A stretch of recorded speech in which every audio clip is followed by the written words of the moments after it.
السلام علیکم ورحمۃ اللہ وبرکاتہ۔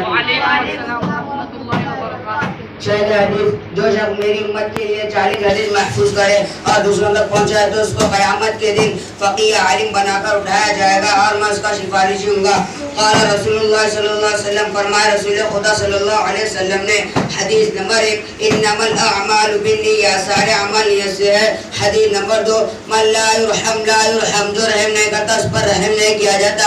حدیث نمبر 3، افشوا السلام بینکم تحابوا، تم آپس میں سلام کو عام کرو، محبت پیدا ہوگی۔ حدیث نمبر 4، الکذب قصور، جھوٹ اس کو گھٹا دیتا ہے۔ حدیث نمبر 6، ما زمتنا جاجو، چپ رہو نے نجات پائی۔ حدیث نمبر 7، احفظ لسانک، اپنی زبان کی حفاظت کرو۔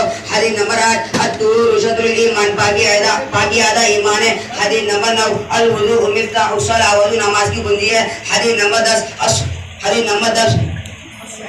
الصلاۃ عماد الدین، نماز دین کا ستون ہے۔ حدیث نمبر 11، افضل العبادت قراءۃ القرآن، قرآن کی تلاوت بہترین عبادت ہے۔ حدیث نمبر 12، المسلم اخو المسلم، مسلمان مسلمان کا بھائی ہے۔ حدیث نمبر 13، الجنت تحت اقدام الامہات، ماں کے قدموں کے نیچے جنت ہے۔ حدیث نمبر 15، الغنی غنی النفس، حقیقی مالداری دل کی بے نیازی ہے۔ حدیث نمبر 16، طلب العلم فریضۃ علی کل مسلم، علم کا حاصل کرنا ہر مسلمان مرد و عورت پر فرض ہے۔ حدیث نمبر 17، ما تکبر وضعه اللہ، جو غرور کرتا ہے اللہ تعالیٰ اس کو گرا دیتا ہے۔ حدیث نمبر 18، من غش، ما تکبر وضعه اللہ، جو غرور کرتا ہے اللہ تعالیٰ اس کو گرا دیتا ہے۔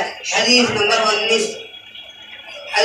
19، لا تسبوا من غش فلیس منا، ما تشابہ بقوم فهو منهم، جو کسی قوم کی مشابہت کرتا ہے وہ انہی میں سے ہے۔ حدیث نمبر 20، خیر الناس انفعهم للناس، تم میں سے بہتر آدمی وہ ہے جو دوسرے لوگوں کو نفع پہنچائے۔